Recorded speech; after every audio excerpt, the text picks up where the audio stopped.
Hello everybody, welcome to today's class. I hope everything is on the board, more or less. I mean everything's on the camera shot, maybe not, maybe I'll just put that a little bit further down. If we can get the bottom of the board as well.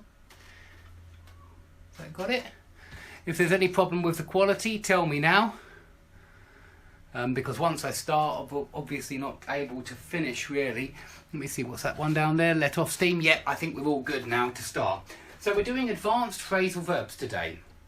Now I have a student, in fact I have two students at the moment, perhaps a few more, who are following very closely the book called Advanced Phrasal Verbs. It's by Cambridge University Press and it's one of a series of verbs. There's another one called Phrasal Verbs in Use.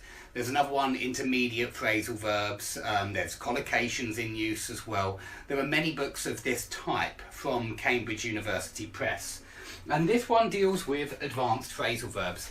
Now, my student and I, we've already gone all the way through this book to chapter 40. And so I'm making this lesson to repeat some of the phrasal verbs, not all of them, but some of the phrasal verbs from the first 10 chapters. Perhaps some of the more interesting ones, or ones which I think are perhaps more useful than other phrasal verbs. So let's get started. In chapters 1 and 2 they just have a kind of introduction into phrasal verbs, and so they mention some which are, in my opinion, quite easy, which you should have already come across if you're already at an advanced level. So they mention cover up. Now this is a phrasal verb which is used all the time nowadays, because I think very often, especially on the internet, you will often read about conspiracies. And if you read about conspiracies, usually they involve some kind of cover-up. Yeah, perhaps you think that NASA have covered up the truth about the shape of the Earth. That's what one of my friends thinks, and I think we all make fun of him for it.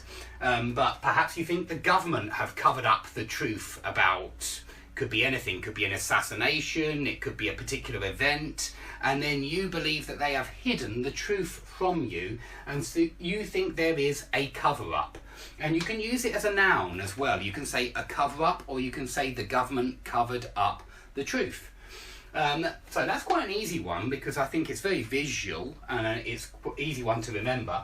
Now you can speak out against something, and that means publicly oppose a particular position. So you might speak out against a rise in taxes, something like that. So if you speak out against something, you publicly oppose it. It's very similar to hit out at and come out against in chapters 7 and 8, which basically mean the same thing. It's when you publicly criticise some particular position. And yeah, speak out against would be publicly oppose, publicly criticise something. Okay, you can run out of toilet paper, in which case you better go to the shops as soon as possible and get some. You can also say we are out of toilet paper. So it doesn't have to be run. It could also be the verb be here. Something well worth remembering, because quite often people will just say, we're out of time, or we're out of sugar. I can't give you any sugar in your tea. So, very common one. Sort out would just mean organise. Just going to check the time because I do have a student coming in about 23 minutes.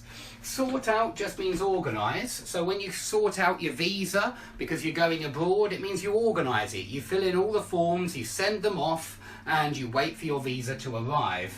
But you can sort out anything, any tasks or errands that you have for the day. You go and sort them out, and it's better to sort them out sooner rather than later.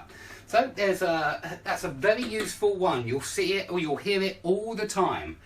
Okay, hold out for. I think this in the book was explained with the example, England are holding out for a draw, which just means that England are hoping for a draw. When you hold out for something, you hope for it to happen, but you're not sure that it will happen. So if your team are holding out for a draw, it means they probably only need a draw to win the competition, or to go into the next stage, or to win the league. If you only need a draw, then you're holding out for a draw, and you're just hoping for at least a draw. Okay, if you find somebody difficult to put up with. It means you find them difficult to tolerate. And it doesn't have to be people. You can put up with someone or something. You might say, oh, I can't put up with all that noise. If the neighbours are belting out music late at night, you might say, I can't put up with all that noise. Please turn it down. So you may go and make a complaint if you can't put up with the noise. Okay, get by just means survive. There's a very famous Beatles song, I get by with a little help from my friends. That's one way to remember that very useful phrasal verb because it's very common. And these by phrasal verbs, you should remember them in groups. And so get by is quite similar to scrape by or other ones with by. So yeah, get by is survive, similar to live on, and get by on is very similar to live on. If you say this, if you say at university, I got by on chocolate and crisps, it means you survived on chocolate and crisps. That was all you were eating, or perhaps you're probably exaggerating, but you're saying that you got by on junk food. I certainly got by on a lot of junk food when I was at university, and yeah, it means that you live on that particular thing. Hold back. Normally this means something hinders your progress. So you might say that you were doing well studying English last year, but this year your lack of free time is holding you back. Yeah, it's preventing you from making any kind of progress. So hold back is like hinder or cause somebody not to make progress so quickly. It's like when something is an obstacle to your progress. It's a verb though, and I don't think we can say a hold back. No, we don't usually. It's a verb, so something holds you back. And wear out just means something when you use it over time slowly gets destroyed. So clothes wear out. Over time they become, they get ripped, you get holes in them, the string starts to come away at the bottom, and so clothes wear out, trainers wear out. But also people can be worn out, and then it just means tired. It's exactly the same as these two down here. Tire out and knacker out. Knacker is slang, and you'll hear people in England say, I'm knackered. I don't think you get it across the Atlantic, but I'm not sure. Somebody in America would have to make a comment below and tell us.